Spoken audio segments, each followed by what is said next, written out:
Ready ka na ba? Siyempre naman. Pasukin ang pag-aasawa. Bago mo sagutin yan. Maraming salamat po sa mga nanonood. Sana po na-enjoy nyo po ang araw na ito. At sana po pagpalain po tayong lahat. The wind in your hair, the ocean in your eyes. Ano kasi ako yung nag-a-assist sa kanila noon sa branch. Tapos after noon, may nag-add sa akin sa Facebook. Ano first impression mo kay madam? Wala mo may love at first sight ko eh. Naniniwala ka na basta forever? Ito yung tanong dyan eh. Anong klaseng pambobola yung ginawa mo? Napasagot mo ka? Maganda. Good question.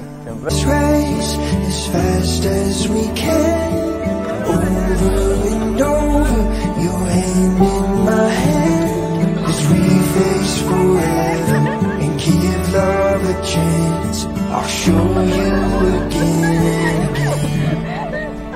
It's been you. It's always been you. It's been you.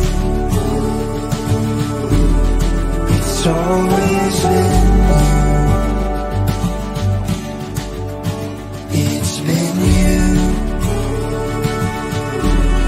It's always been you. It's been you. It's always been you. Time has proven true. Yun nga, maasikaso siya. Tapos, ramdam mo na mahal ka niya. Sana tumagal yung maging forever yung relationship namin. Kung mag-away man kami, yun, masettle namin agad. Wish ko, siyempre, maging healthy lagi. Tapos, masaganang buhay. Sana yung laging may pumapasok na biyaya, ganyan. Lagi mo siyang pababaunan ng halik. Okay? At hindi lang yan, kapag uuwi na yan ang bahay ninyo, excited siya. Bakit? Kasi alam niya, meron pa siyang inaabang-abangan. O, diba? So, yan ang kagandahan ng buhay may asawa. It's always been you.